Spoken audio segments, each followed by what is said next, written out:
আপনি যদি সেই অনুযায়ী উঁচির কাজ করেন তাহলে বেটা গোপালের কপালে দুর্গতির সীমা থাকবে না। এই কি বুদ্ধি, কি বুদ্ধি! আপনি বরং এই ব্যাপারে পণ্ডিত মশাইয়ের সাথে একবার আলোচনা করে নিন। আমি চলি, কেমন? আমি চলি। হ্যাঁ হ্যাঁ, এসো এসো এসো এসো।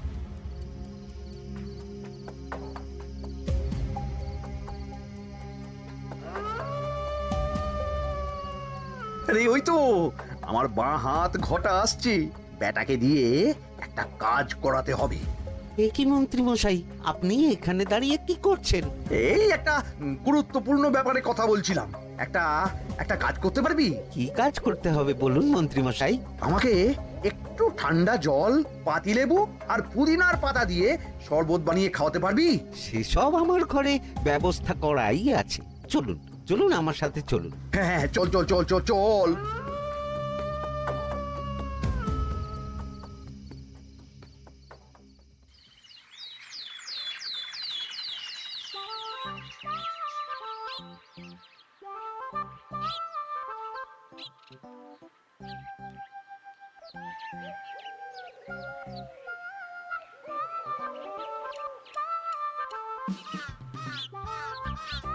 কি ব্যাপার পণ্ডিত, এত গুম মেরে আছো কেন?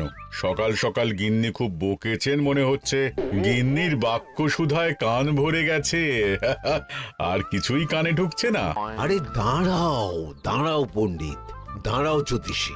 পণ্ডিত তো আমার কথা শুনতেই পেল না মনে হচ্ছে। তুমি তো দূর থেকে বলেছো, আমি তো বলেছি পাশ থেকে, তাতেও শুনতে পাইনি। কানের পোকা হলো নাকি? কি গো পণ্ডিত, ব্যাপার কি? কেমন বুঝছো? এ তো ভয়ানক কর্ণকোষ্ঠবদ্ধতার লক্ষণ।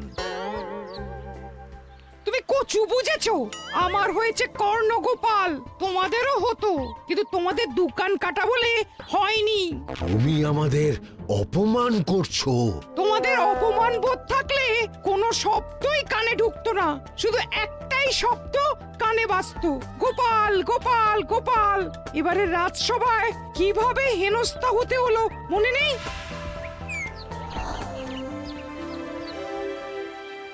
মহারাজ, একটা ভিক্ষা আছে।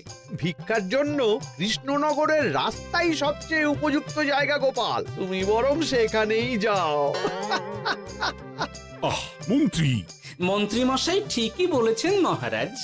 যে যার নিজের জায়গা থেকে কথা বলে। কুকুর বলে ভৌ ভৌ, বেড়াল বলে মিউ মিউ, কাক বলে কা কা। মন্ত্রীর ভিক্ষার জায়গা কৃষ্ণনগরের রাস্তা, আর গোপালের ভিক্ষার জায়গা মহারাজ কৃষ্ণচন্দ্রের দুয়ার। বলো কি ভিক্ষা? বাড়িতে পুজো আছে মহারাজ, খরচা অনেক, কিছু ঋণ আবশ্যক। যদি 100 মোহর। ঋণ তোমাকে আমি দিতে পারবো না গোপাল। পুজো উপলক্ষে তোমাকে আমি 100 মোহর দিলাম। মহারাজ, আমিও ঠিক এই কথাটাই বলতে যাচ্ছিলাম। আমরাও তাহলে বাড়িতে পুজো করব। পুজোর জন্য আমাদের অনেক খরচ, তাই যদি... অবশ্যই অবশ্যই, কত ঋণের প্রয়োজন খাজাঞ্চির কাছ থেকে নিয়ে নিও, সুদটা আমি মাফ করে দিলাম। মহারাজ, গোপালকে দান আর আমাদের ঋণ? হ্যাঁ, কারণ তোমরা নিজেরা খাবে, কিন্তু গোপাল অন্যদের খাওয়াবে। গোপালের মতো মানুষের সঙ্গে থাকাই হলো রাজধর্ম। কিন্তু তাছাড়াও তোমরা হলে 80 যাই বেতন পাই দলের লোক। গত 1 বছরে তোমার কোন মন্ত্রণা দেশের কাজে এসেছে? পণ্ডিত কোনো নতুন তত্ত্ব শুনিয়েছে? জ্যোতিষী কোনো অমোঘ ভবিষ্যৎবাণী করেছে? আর বৈদ্য 3 বছর ধরে আমার হাঁটুর ব্যথা সারাতে পারেনি। কিন্তু গোপাল, গোপালের ভাঁড়ে হাস্যরসের কখনো অভাব হয়নি। মনে আছে? আছে। কিন্তু করার তো কিছু নেই। আছে। কিছু ভেবেছো নাকি পণ্ডিত? তোমাদের মনে আছে? মহারাজ মোহর দেওয়ার পর গোপাল সেদিন বলেছিল, কি গোপাল, খুশি তো?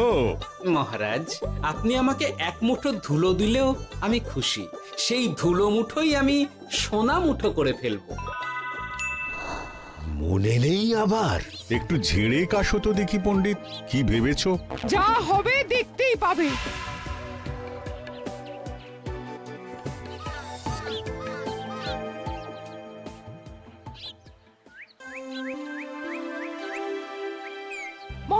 মহারাজের জয় হোক, মহারাজের জয় হোক। ওরে বাবা, এই যে সকাল সকাল চান করে ঠান্ডা লেগে গেল মনে হচ্ছে।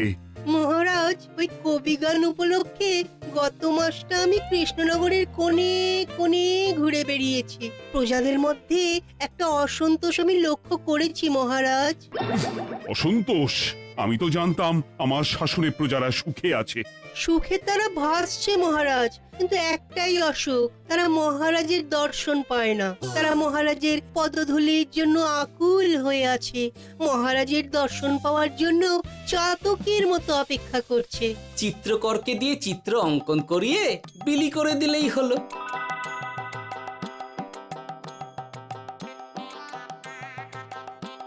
খুব ধুলো হয়েছে মহারাজ, কিন্তু এত ধুলো। কালকের ঝড়ে ঢুকেছে ঝাড়ুদার।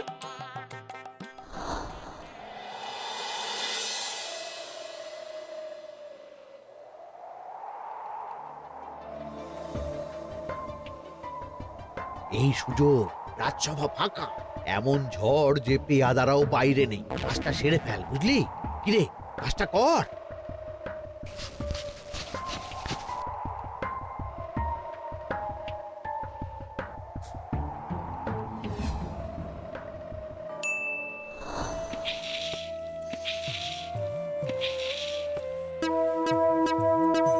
এত ধুলো! উফ, মহারাজ, কাল ঝড়টা বড় সাংঘাতিক হয়েছিল। তা বটে। আচ্ছা গোপাল, তুমি বলেছিলে মহারাজ তোমাকে এক মুঠো ধুলো দিলেও সেটা সোনা হয়ে যাবে। এখনো সেই কথাই বলছি। মন থেকে বলেছিলে না মহারাজকে তেল দেবার জন্য? তেল দেওয়ার দায়িত্বটা তো আপনি নিজের কাঁধেই নিয়ে ফেলেছেন। আমি যা বলি সত্যি বলি। আজ যদি এই 4 ঝুড়ি ধুলো মহারাজ তোমাকে উপহার দেন, তখনও একই কথা বলবে? নিশ্চয়ই। মহারাজ, গোপালকে এই 4 ঝুড়ি ধুলো দেওয়ার হুকুম হোক। কি গোপাল, আমি তোমাকে যদি এই ধুলোর ঝুড়িগুলো দিই, তা থেকে সোনা আসবে নাকি? আসবে মহারাজ, মোহরের বস্তা আসবে। যদি না আসে, আপনি বলুন। তোমাকে কৃষ্ণনগর ছেড়ে চলে যেতে হবে। রাজি? আর যদি আমি পারি, তাহলে আপনাকে এই মন্ত্রীর চাকরি ছেড়ে দিতে হবে। কি রাজি? কি মন্ত্রী, রাজি? রাজি। গোপাল? রাজি মহারাজ। আচ্ছা, আর কেউ মন্ত্রীর পক্ষে বাজি ধরেছেন নাকি? হ্যাঁ, আমি আমি আমি ও গোপাল এবার যে মরণ কুয়োতে ঝাঁপিয়েছে, সেখান থেকে আর উঠে আসতে পারবে না। পুরো থেকে মোহরের বস্তা আসবে। এ হচ্ছে ওই গোপালের উন্মাদ রোগের শুরু। দেমাক দেমাক, মহারাজের পিঠ চাপড়ানি পেয়ে পেয়ে গোপাল ভেবেছে যে ও সব কিছু করতে পারে। এবার শুধু সেই দিনকার অপেক্ষা, যেদিন গোপালকে উল্টো গাধায় চড়িয়ে কৃষ্ণনগর থেকে বার করে দেব। এতটা নিশ্চিন্ত হবেন না মন্ত্রীমশাই। গোপাল কিন্তু হালকা কথা ছুঁড়ে দেওয়ার লোক নয়। কি বলতে চাইছো পণ্ডিত? ওই 4 ঝুড়ি ধুলো থেকে মোহরের বস্তা আসবে? না, তা বলছি না। অন্য জায়গা থেকেও তো মোহরের বস্তা আসতে পারে।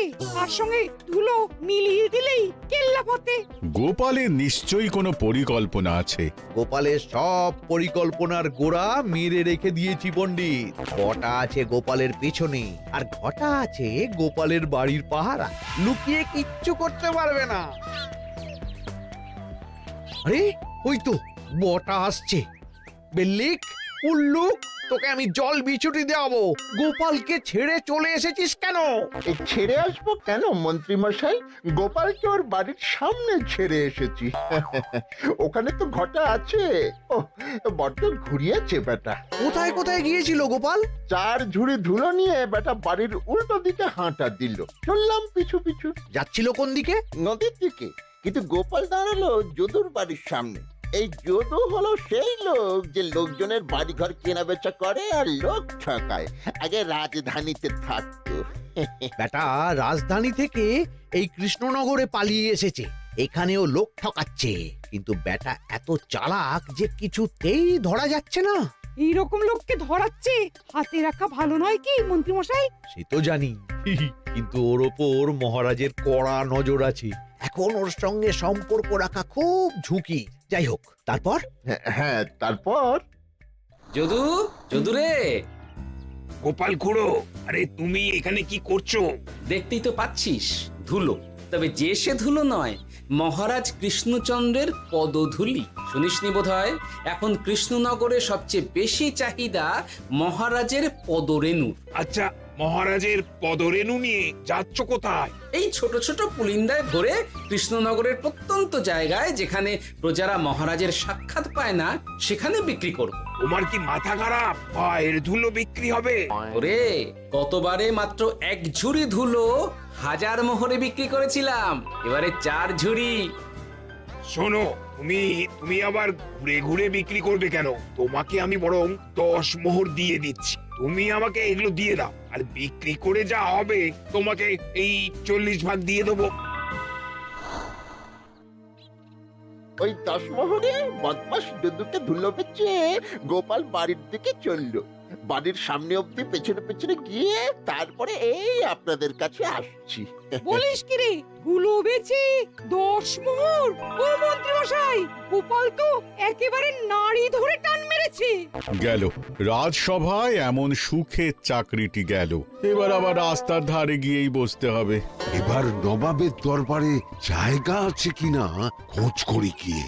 তাত্তেরি 10 মোহর আর 1 বস্তা মোহরের মাঝখানে অনেক রাস্তা, সেই রাস্তায় আমি লোক বসিয়ে রাখবো। আরে আরে, ওই তো তোমার ঘটা আসছে। এই, তুই গোপালের ঘরের পাহারা ছেড়ে এলি কেন? গোপাল নেই নেই নেই নেই নেই নেই।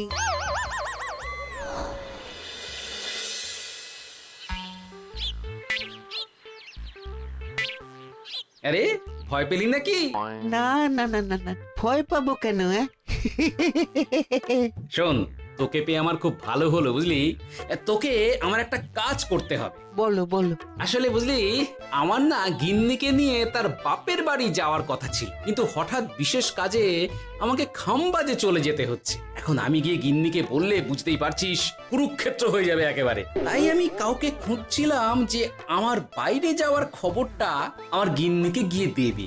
তুই পারবি বাবা ঘটা?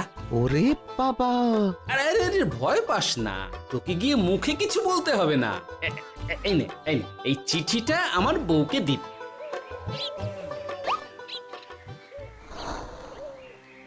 কৃষ্ণনগর ছেড়ে চুপি চুপি চলে যাচ্ছি, চালাকিটা দেখেছেন? ওসব চালাকি আমি তুড়ি মেরে উড়িয়ে দেব। কি করবেন? চারিদিকে আমি অশ্বারোহী গুপ্তচর পাঠাচ্ছি, গোপালকে কোনো চালাকি করতে দেব না।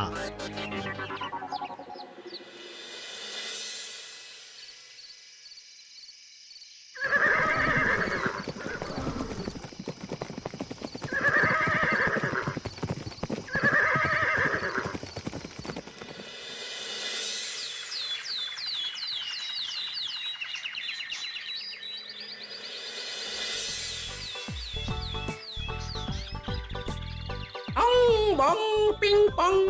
হ্যাঁ, ওরে বাপ রে, এ আবার কি বলে? মানে বুঝিতে পারিলে না?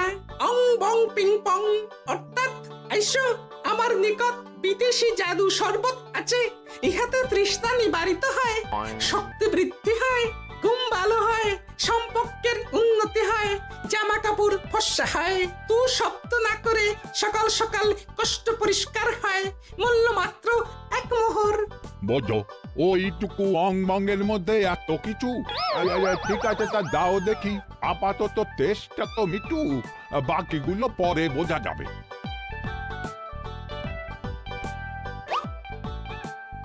আহা, বড় ভালো খেতে তো। ঠং ঠং অর্থাৎ শক্তি বৃদ্ধি হলো। হ্যাঁ, মনে হচ্ছে গায়ে যেন 2 গুণ বল পাচ্ছি। কি হয়েছে ভাই? এ কে? এ ভিন দেশ থেকে জাদু শরবত নিয়ে এসেছে গো। জাদু শরবত ভিনদেশ? একেবারে বহু ভুজা শরবত। খেলে তেষ্টা যাবে, গায়ে জোর হবে, ঘুম হবে, সম্পর্ক ভালো হবে, জামা কাপড় ফর্সা হবে, সকালে হ্রাস করে পেটও পরিষ্কার হবে। সে কি? দাও গো ভাই, আমাকেও দাও। গুড় জল, সঙ্গে একটু ভাজা মশলা, আমচুর আর বিট নুন, শুদ্ধ দেশি জিনিস, জানলে কেউ ছুঁয়েও দেখতো না। কিন্তু একটু বিদেশি গন্ধ দিতেই একেবারে হট্ট মেলা। আরে তোমরাও এসেছো দেখছি। সং সং শঙ্কা, লং লং লঙ্কা। মানে অর্থাৎ এই শরবত খেলে আর শঙ্কা নাই, বুদ্ধি লঙ্কার মতন ঝাল হয়ে যাবে। তারপর ডং ডং ডঙ্কা, টং টং টঙ্কা, ফাইন ফাইন, অর্থাৎ টাকা আসবে আমার কাছে।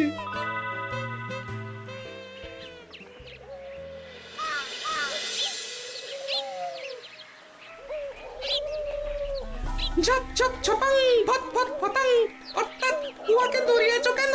বেটা চোর অনেককে ঠকিয়েছে। অনেক দিন থেকে তককে তককে ছিলাম। এবার এই ধুলো নিয়ে মহারাজের পায়ের ধুলো বলে বিক্রি করছিল। একটা বেনামি চিঠিতে খবর পেয়ে বেটাকে ধরেছি। ব্যাং ব্যাং বিগ ব্যাং, অর্থাৎ বাহ বাহ বাহ বাহ। বেনামি চিঠিটা আমি দিয়েছিলাম বাবু। বাবা যদু, তুমি সেই রাজধানী থেকে কৃষ্ণনগর অবধি মানুষকে অনেক খোল খাইয়েছো। তুমি এতদিন ঘুঘু দেখে এসেছিলে বাবা।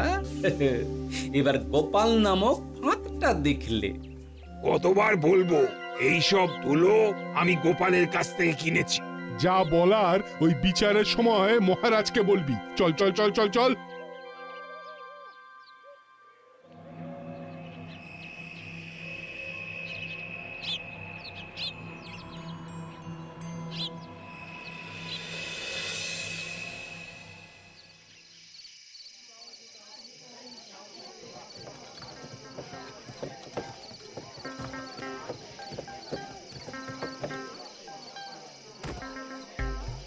ঝন্টু মন্টু ননাংফু। নাও ঠেলা। সাহেব বলে কি ফু দিয়ে দিতে হবে? কি বলছো সাহেব? বুঝতে পারছি না, কোথায় ফু দেব? ঝন্টু মন্টু ননাংফু, অর্থাৎ লবণ আছে? আছে আছে সাহেব আছে। কত লাগবে? ভান্ড ভরি আন্ডাকারি, অর্থাৎ যা আছে সব।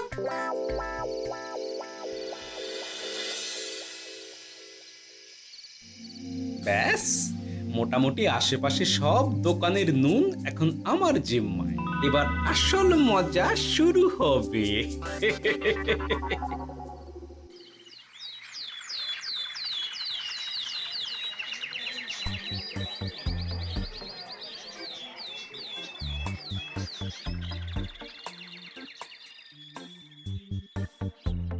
নুন আছে? না হুজুর, গোটা কৃষ্ণনগরেই নুন নেই। ওই দেখো, পুরো রাজসভাই বাজারে জড়ো হয়েছে। শান্তামনা, শান্টু মন্টু। এ আবার কি বলছে রে বাবা? শান্তামনা, শান্টু মন্টু, অর্থাৎ জনগণ শ্রবণ করুন। নান্টু কান্টু, নুন কিনিবেন আন্টু আন্টু।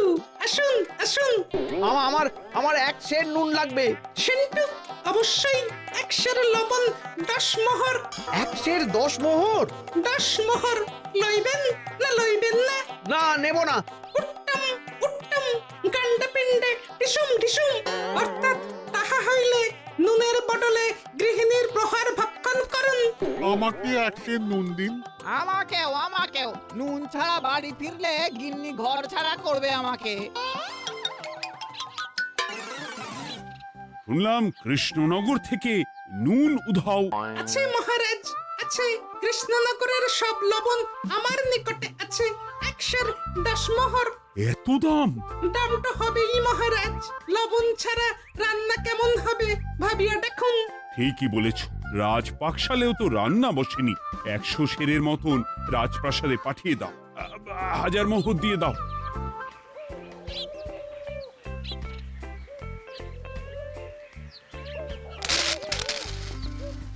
ব্যাস, 1 বস্তা মোহর হয়ে গেছে। গোপাল? হ্যাঁ মহারাজ, Gopal.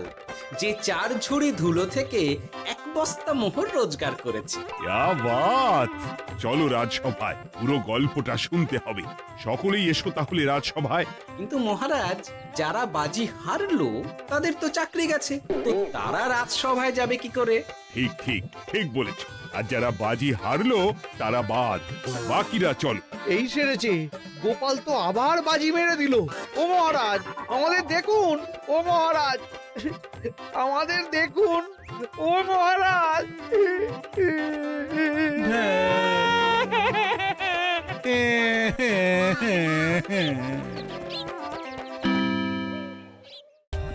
For more updates, subscribe to our channel, click the show links and enjoy watching the videos.